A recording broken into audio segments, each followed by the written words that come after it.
Good morning, comic book fans. Welcome back to Comics in 5 Minutes. I'm your ever host Shorty, and today we're going to take a good look at Deprog. Excellent cover, and that is not a disco ball. It's what I thought it was first time I saw that cover. But because talking about the cover, it is worth pointing out that I only really have one criticism in this comic book, and it's not a major one. It's certainly not going to stop me enjoying it. It shouldn't stop you buying it. And that is you've got Danny on the cover artwork, who is spectacular. And because I follow her on socials and I've seen her comic book work before, I know exactly her stylistic choices would be brilliant for this comic book, and it's not her doing the internal artwork. So it's mildly disappointing. But I can't really complain. Lisa Still does a fantastic job. She does some really, really nice things which we'll get into later on. And I'm going to try to discuss this comic book as much as I can without really telling you about the story too much. I feel like it's not worth me getting into that kind of thing.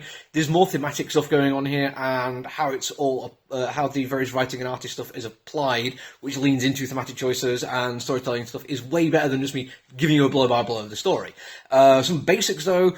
It is somebody, one of the two main characters is somebody who rescues people from cults and deprograms them. The other one has somebody in a cult, and she wants to get this person to get the, I think it's her brother, out of the cult.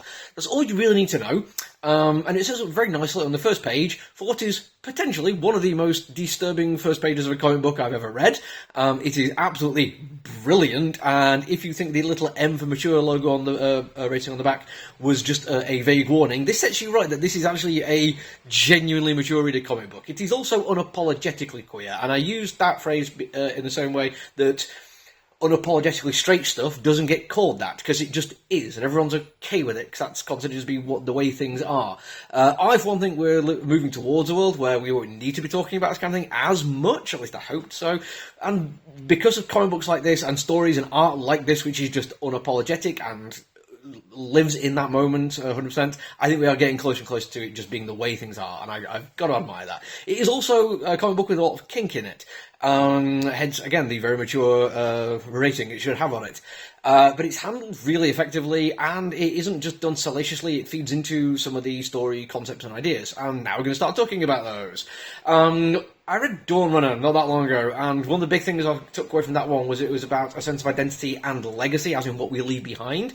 This one is certainly dealing with identity in quite a strong way, but it's more about where we come from. It's more about our history and our heritage rather than what we are going to leave behind when we leave. We have the two main characters I've discussed who come from very different backgrounds. They were born into different situations, very drastically different scenarios, but both of which had top-down power control kind of systems in place. One far more overt, but the other one a part of a larger issue.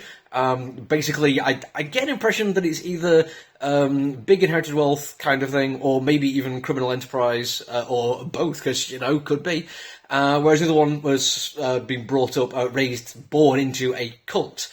And we don't need to know much else other than that, other than to say that this leads into the stories of who these people are, where they came from and how it affects them, and what traumas they bring with them and how they chose to deal with it. Because it is about trauma as well. It can't be denied, and this is very upfront with it. It doesn't get too graphic in its depictions at all, but it does get graphic in that representation of how people deal with it. And again, this is like an end of the book where it gets to the proper kink scene, and it's done very, very effectively. The thing that really makes it work for me, though, in terms of all the stuff that's happening, is the dialogue, because it's drip-feeding you the story through character conversation, and it's mostly just a one-on-one conversation between our two main characters, and the dialogue is exceptionally sharp and funny and cutting, and it's also very naturalistic. I've spoken about naturalistic dialogue in the past, and I don't want anyone to think that it just means if they don't sound like I sound, I don't like it. I get that people speak in different ways. I think Adam Warlock is written as naturalistically as Adam Warlock would speak based on who his character is. I also don't have much in the way of lived experience, it's not my own life, but I still get the sense that Cody Ziegler writes a very naturalistic Miles Morales.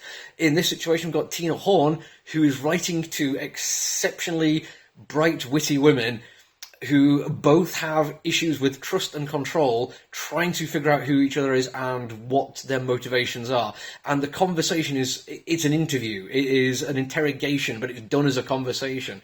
And the non-verbal communication coming through in the artwork by Lisa Still is absolutely brilliant and just adds layers onto it.